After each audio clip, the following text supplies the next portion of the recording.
Hey, glad you're here with us tonight. Thanks for that sharing. First pet was a squirrel. Huh. It's a very strange childhood. We kill squirrels in Texas. We don't feed them. But we're glad you're here. Thrilled that you are here. We have begun a new series tonight in Flip. And I'd like to just kind of read the passage, just the Beatitudes for us tonight, and then pray for us, and we'll get started. And I also want to let you know that there are baptisms tonight. We've got several people that are already lined up to do some baptisms, but there may be some of you in the crowd that have been meaning to do a baptism, and you just haven't gotten around to it. We have extra clothes and towels and T-shirts and things in the back, and after the message, if you'd like to go on back in the back and join us for some baptisms, that would be great. Matthew chapter 5, verse 1. Now, when he saw the crowds, he went up on the mountainside and sat down.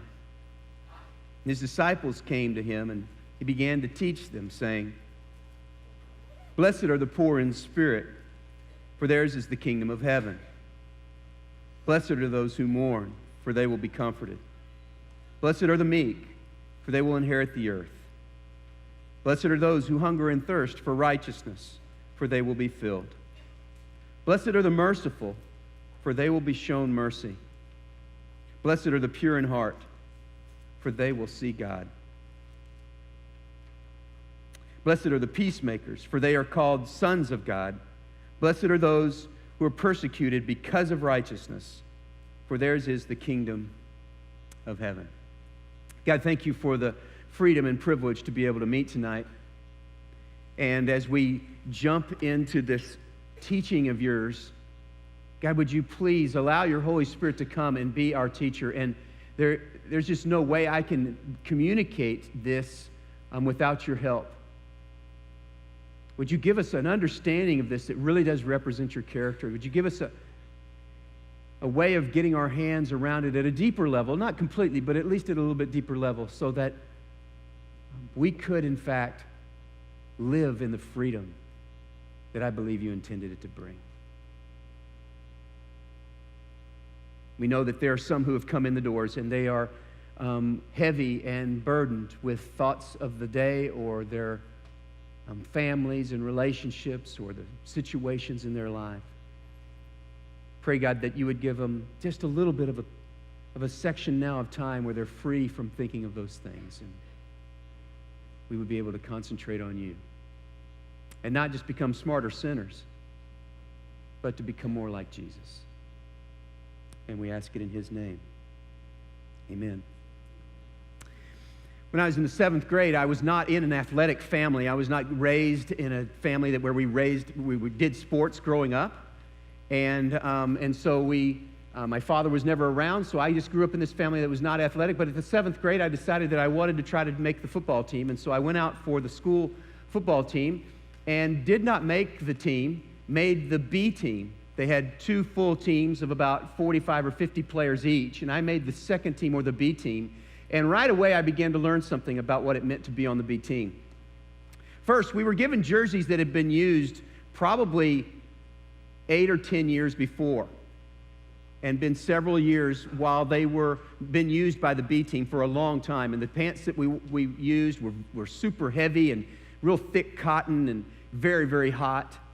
We played on a field that actually the other teams, the A teams, didn't play on. They put this B team on a special field that had very little grass in the middle of the field. And we had cheerleaders that weren't A team cheerleaders. They were B team cheerleaders. And the B team cheerleaders were either really good at yelling the cheer or doing the movement of the cheer. But they weren't super great at doing both at the same time. If you could do both at the same time, then of course you were on the A team. But these gals, so they would either be yelling the cheer and moving very poorly, or moving well with the cheer and go team, kill them, kill them, kill them. That's what all cheers are in football. So we realized that our helmets got painted, but we didn't get the stickers, the nice little stickers. We were the Jackson Junior High Vikings, and we had those little horns on. They're like the Minnesota Vikings guys, those helmets, and some of you gals didn't know that. So, Minnesota fan? Yeah, sorry. But we had our helmets were at least painted, but we didn't get the stickers. And I realized, this is not a feel sorry for Steve and the B team, but I just realized something right away. I just realized this. I don't want to be on the B team. Our culture just doesn't honor the B team. You got third and fourth hand-me-downs. I mean, you got the worst of everything. And I know that I made a decision at that time. I realized whatever it takes, if I'm going to do this football gig, whatever I got to do between now and next season, I'm making that A team. And I went to work at a health club, cleaning toilets and sweeping racquetball courts. They were handball courts, actually, initially. This is before rackets weren't invented yet. And I worked out every day as a 13-year-old kid, determined that I would have A-team jerseys and A-team helmets and A-team cheerleaders. Our culture just doesn't really honor the B team. And I'll bet lots of us in the room have those same kinds of experiences, same kinds of thoughts where we were chosen last, if at all. We were too small for our age, or we were too big for our age, or we weighed a ton, or not a ton, but we weighed a lot when we were little, and we kind of worked our way through that. Or maybe now even you feel like, I can't quite get my hands around some technological things, or our culture just doesn't really honor the B team. They're the losers. And something very early, at 13, I realized, if you work hard enough, if you work long enough, if you just do everything you can eventually gain A-team status. But that's not always true, is it? And what it costs sometimes to be an A-teamer. We lose all of our joy.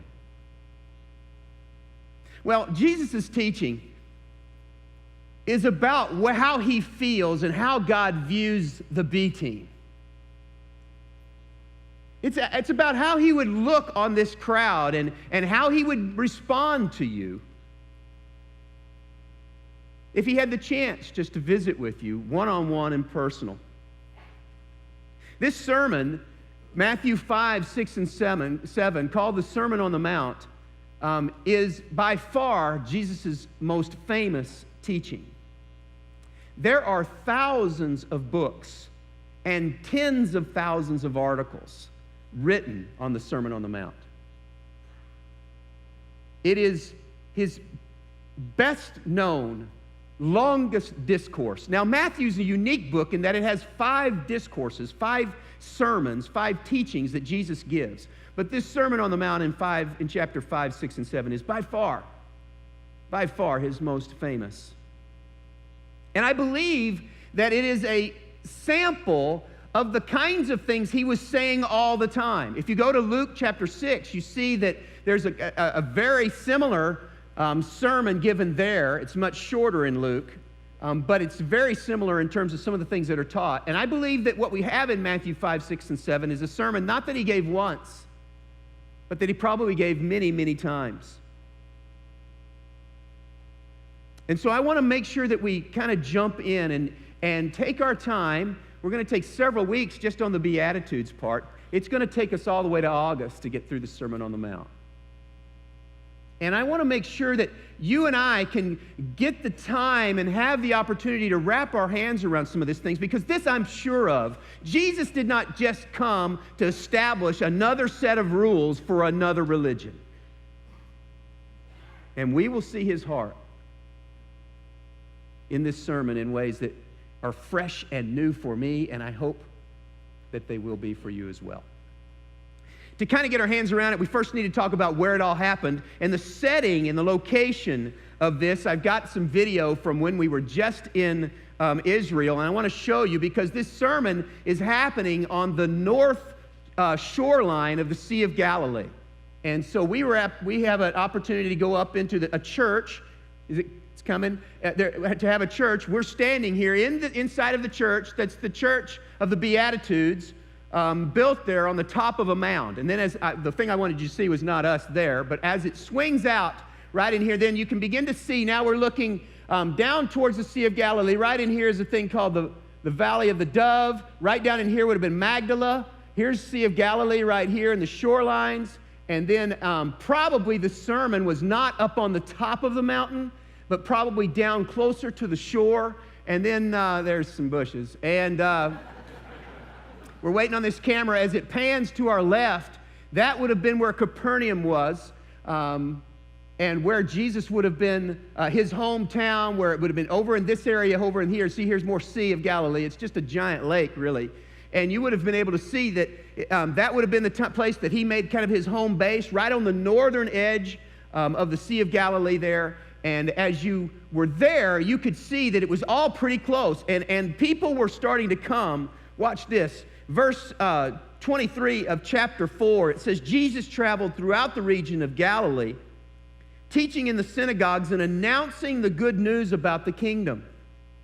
And he healed every kind of disease and illness, and news about him spread as far as Syria. Syria is to the north. And people soon began bringing to him all who were sick, and whatever their sickness or disease, or if they were demon-possessed or epileptic or paralyzed, he healed them all. Large crowds followed him wherever he went. Watch this. People from Galilee, which would have been the area right around the Sea of Galilee. The 10 towns, and depends on your version, it may say Decapolis there. These are Greek towns inside of Israel that the Romans and the Greeks have set up for them. They don't want anything to do with one another, and so they set up their own towns, and they are actually very large cities. There was one particular of the 10 towns, the 10 cities, that was as large as Jerusalem, which is probably every bit as large as 250,000 people in Jesus' day. Very large cities. They're coming from there. They're coming from Jerusalem, which is farther south, about 70 miles or so, and all over Judea and east of the Jordan River, which means all of the things that are going on outside of Israel. So the people that are coming in from all different kinds of areas. This audience is incredibly diverse. There are going to be some people in this audience that are very, very godly. The Pharisees and the Orthodox Jews of Jesus' day would have been very, very godly and proud of their religion and their position before God. There would have been inside of here people that were very far away from the God of Israel, and they would have had nothing to do with that. They are actually there just to be able to have their illnesses righted or whatever's going on with them. They have come to Jesus to kind of get some help. And then, of course, there are people in there that are all guilty of all kinds of things. And I think that what he begins to lay out for us in the Beatitudes, we many times we think, well, he's kind of working through a list so that we are all covered. I don't believe that to be true. I believe he was preaching just to the people that he was with. And he was just listing the kinds of people in his group. And as he looked over that group, what he saw was a lot of B-teamers. A lot of people whose life really wasn't going that well.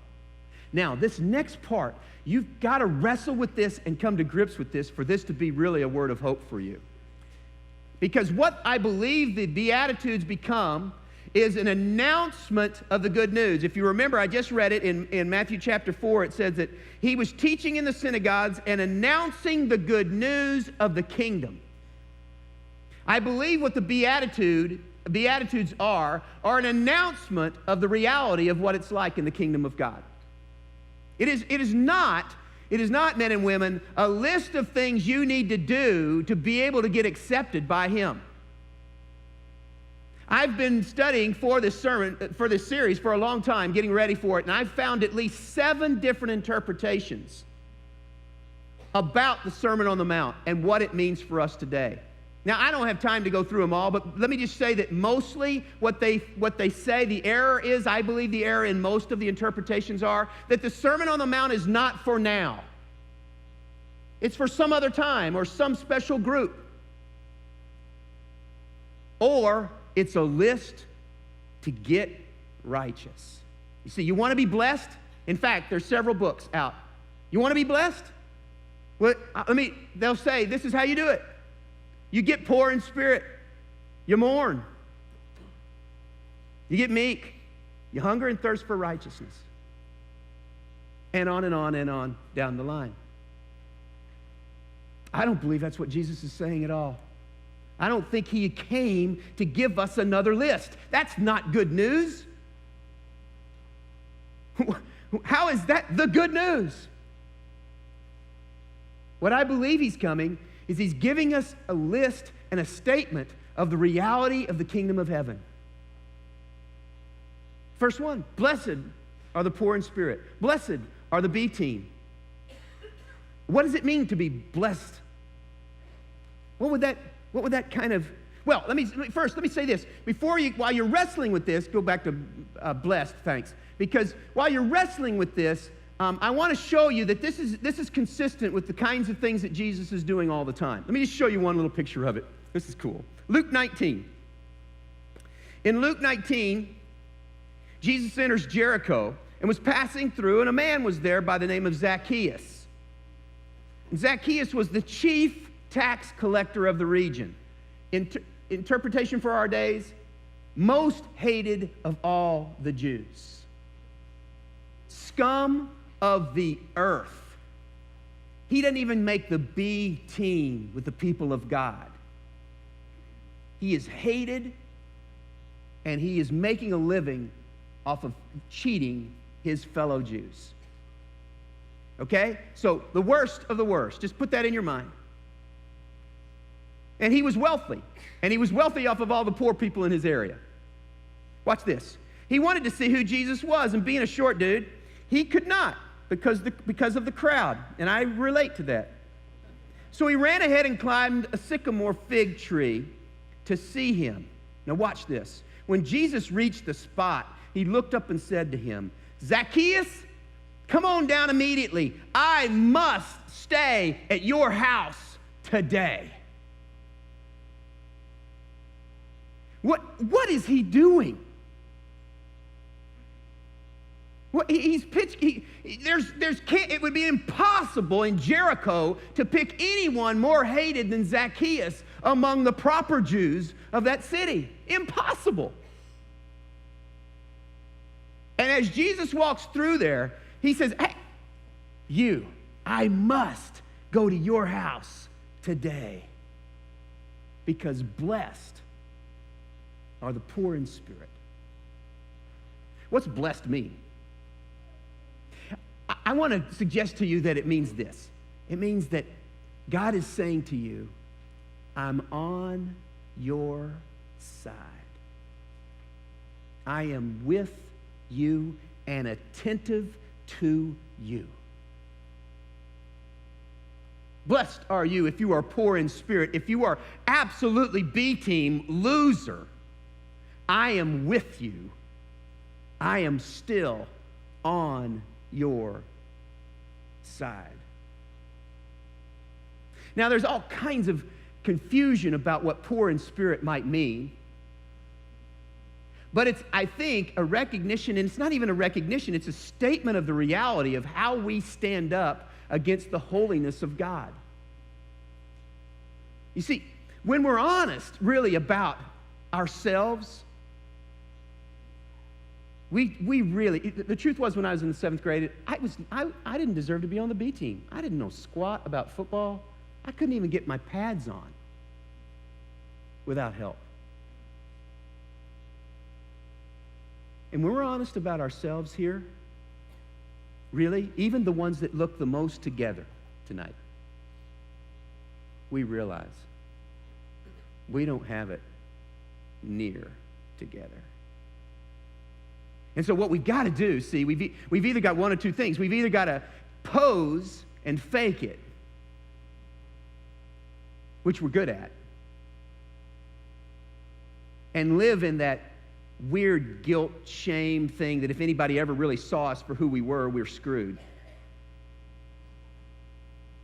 Or come to the reality that even when you're a loser, even when you're B team, Jesus is right beside you saying, I understand, and I am on your side.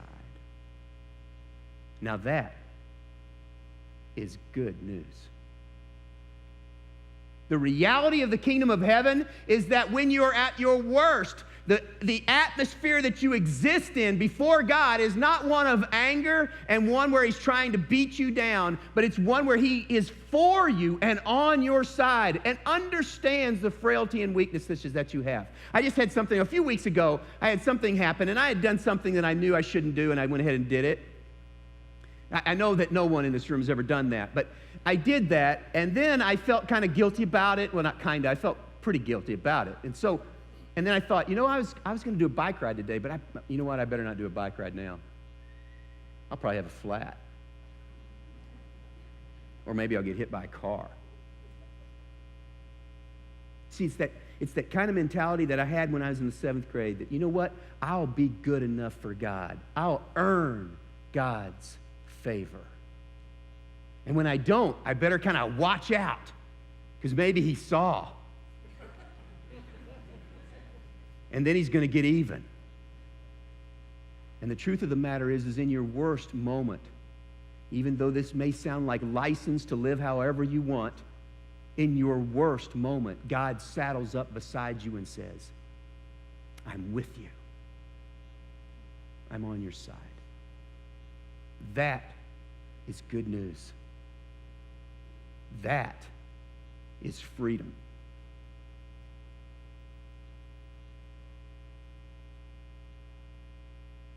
Now, you may say that that's going to lead to the kind of license that will just cause us to live however we want. And the rest of the sermon after the Beatitudes will show you that in response to this amazing love, there are expectations of what you will do out of love for God, but never what you must do to earn God's favor. For theirs is the kingdom of heaven. It's the place. I define the kingdom like this. Kingdom of heaven is the place where the king rules and brings the benefit of his rule to his peeps. It's where the king rules and he brings the benefit of his rule to his people. When you recognize that on your best day, you're still poor in spirit. Now I know, see, this is the hard part right here, because right now I know most of you don't believe me. You inside, deep way down inside, you think you're actually good enough. You actually think you're gaining God's favor by your behavior.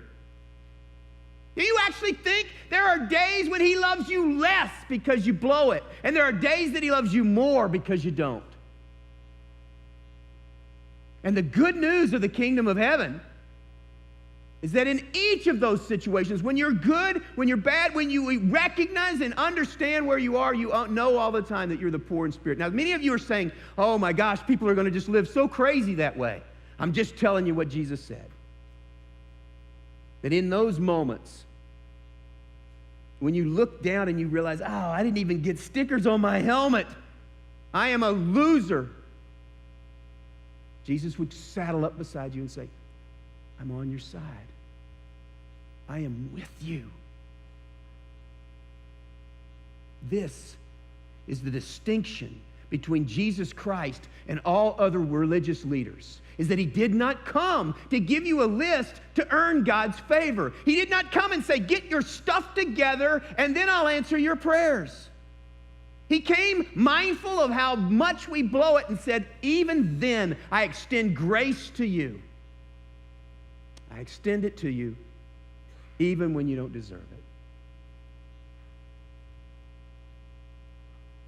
It goes on to say then, blessed are those who mourn. And I thought about this in light of understanding that we are poor in spirit before a holy God. And we ought to have also a recognition of some mourning in our life. I really thought about this, and I thought there's only two kinds of people that don't mourn regularly. Adults. The first kind is the one who self-medicates. They self-medicate with hobbies and work, their children, activity. Sometimes they'll self-medicate with alcohol or sex, thrills, adrenaline, drugs. That whenever they slow down, they don't ever want to slow down and take any kind of a look inside, because they know when they look inside, they're not the people they long to be. And so they self-medicate.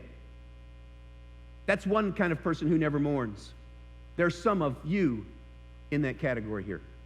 The pace of your life is so fast, so quick, so busy, that even now, you're just barely hearing me. The other kind of person is one who has been so long in denial that their heart has grown hard and cold. Let me read you a quote by C.S. Lewis.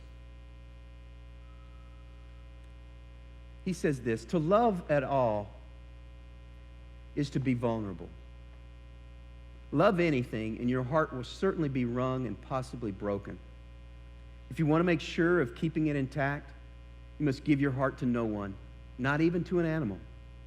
Wrap it carefully around hobbies and little luxuries. Avoid all entanglements. Lock it up safe in the casket or coffin of your selfishness. But in that casket, safe, dark, motionless, airless, it will change. It will not be broken. It will become unbreakable, impenetrable, irredeemable. The alternative to tragedy, or at least the risk of tragedy, is damnation. The only place outside of heaven where you can be perfectly safe from all the perpetrations of love is hell."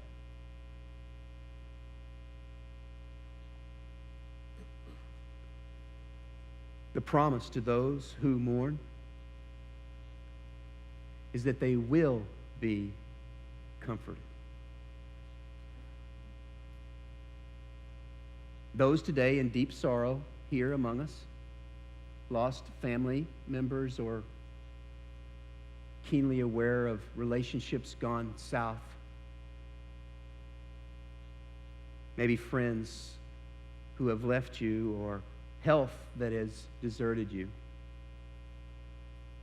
some who have lost homes because of the economic downturn and possibly even the savings of and the security of retirement that you had built years building up, and now you see yourself as a loser, poor in spirit.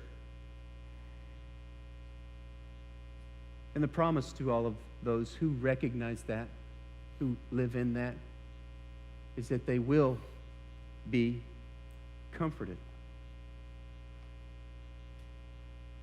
You see, really, we build those things and accumulate those things and amass those kinds of things all around us, even people and family, and we begin to put our worth on those things. And part of recognizing and living inside of the reality of being poor in spirit is to mourn the reality of the loss that life always brings. But there is the promise that you will be comforted. I just yesterday went over to the house of Dave McClellan. He's a longtime attender here and has been a wonderful encouragement to me for 9 years. He's one of our oldest attenders, if not the oldest attender, and he went home to be with the Lord early this morning. I had the opportunity to do his the memorial for his wife Claire, and then yesterday I got to see him, and today he passed. And it was the reality that kind of set in when I started on my way home, first of what of encouragement and thankfulness for his life and what he has meant for our church. It is so hard to be an old person among us. It is. I'm not saying old like me. I know I'm old, but I'm talking about old like 80. It's really hard. We're pretty insensitive to them. And for them to stay and be an encourager to us and to put up with our loud music and my colloquialisms and slang language and everything, I just think it's a really hard place to hang out. And for him to have done that all these years, for 9 years of encouragement, and then for him to go was sad. It was just sad.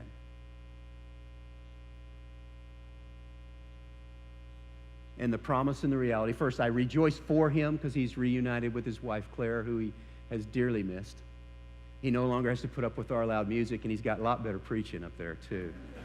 I mean, it's an upgrade all around for him. It's all good for him. And it's the reality that we live in.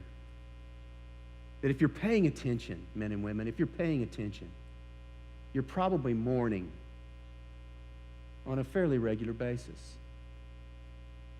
for the pain and the sin and the brokenness all around you.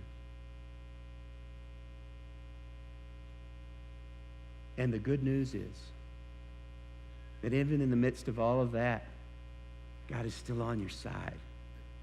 He's still with you and on your team. And the comfort that he intends for us to get and receive from him, there's a wonderful passage in 2 Corinthians chapter 1 where it says, "Praise be to the God and Father of our Lord Jesus Christ, the Father of compassion and the God of all comfort, who comforts us in all our troubles, so that we can comfort those in any trouble with the comfort we ourselves have received from God." You see, he doesn't comfort you to make you comfortable. He comforts you because in this awareness in the kingdom of heaven, you become a comforter. And the very people that need this kind of help, you've been given.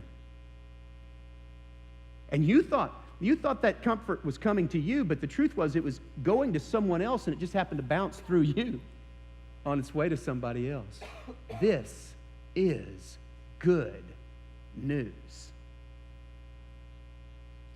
And Jesus takes all of our earning, all of our thinking that we can get right before God, and he flips it upside down and says, grace, grace. God completely knows us and understands us, but it is grace. I am with you. I am on your side.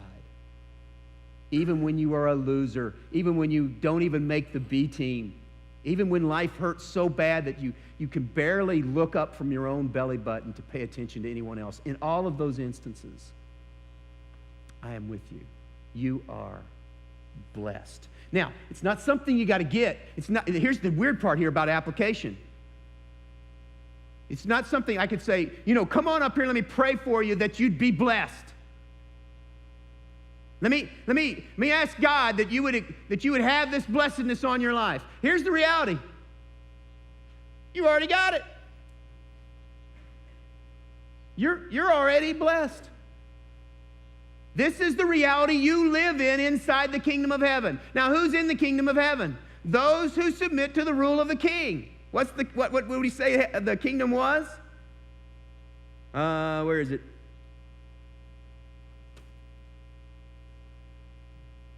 Oh, I remember. I said it exactly. I wanted to use it, but it's where the rule of the king is followed and where the benefits of his rule are bestowed on his people. And I hope and pray that as you're here, you would respond. Jesus is not calling you to a list of do's and don'ts. He's calling you to live in the reality of God's love for you that you could never, ever earn. And even at your worst moments, is still extended to you. Just imagine the worst moment you had this past week when you were as far from the person you want to be as you have been. The darkest thought, that mean response you held inside. Maybe it was an action that you in fact took, that you've wrestled with in shame ever since. At those moments, that's when God was saying, I'm with you. I'm on your side.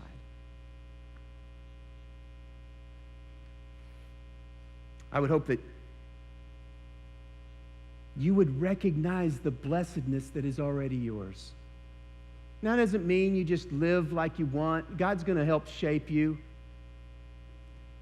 He'll bring things to your mind. And this, one of the reasons that Matthew is kind of dismissed as not for here is because we're going to live in this reality of the Beatitudes, and then we're going to see some very strict things about how relationships ought to work, but not so our life will work and not so that we'll gain God's favor, but because of the reality of people being blessed. If they are blessed, then you shouldn't steal from them.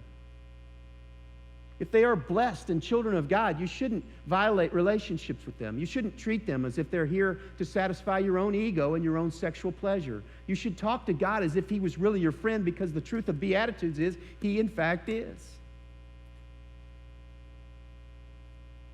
So Don't hear what I'm not saying.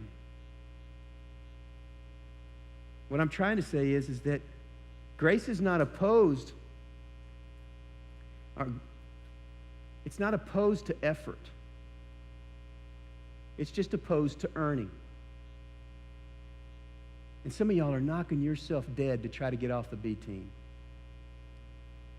You're just knocking yourself dead to try to earn God's favor. And the reality is, you already have it in Jesus Christ. That is good news.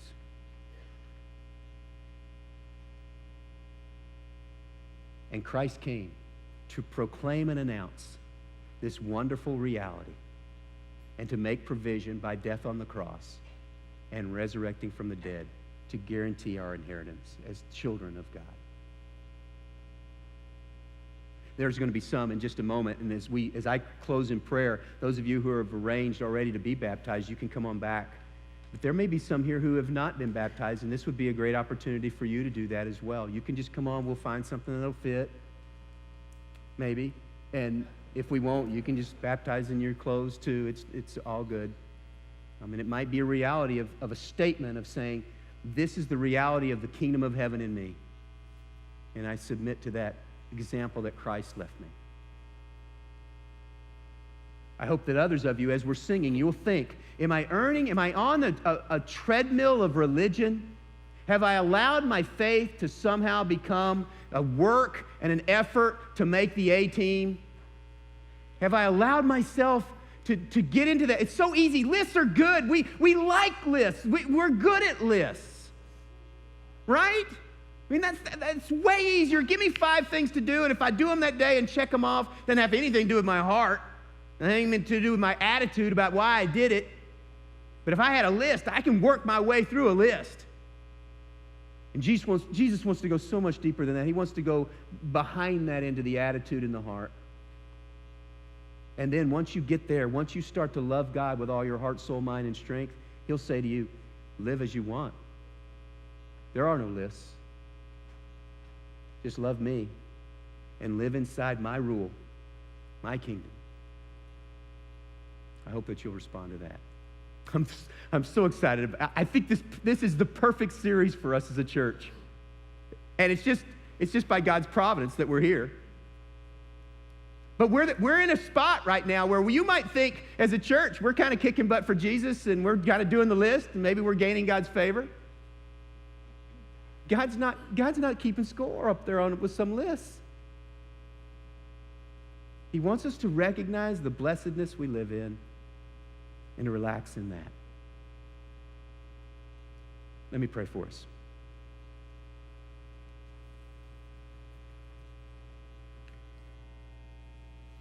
God, I'm so much better at lists. I'm so much more comfortable with just checking things off. And I know you want to dig down deeper into some soil in our lives. So I pray that as Mark leads us in this singing, that you would really guide us along in such a way where the reality of the blessedness that we live in would come out and ring true. There are some here whose life is not working at all. They are poor in spirit and they recognize that they're lower than the B team and that they're not doing the things that they had tried to do or wanted to do or planned to do. Or maybe some things have just kind of contributed to it, and they just find themselves. Would you communicate to them that in Jesus Christ, inside of the kingdom, they could be blessed?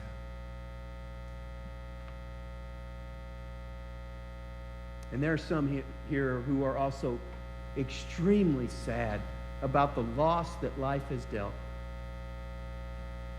Would you bring comfort to them? Use this time for your glory, please.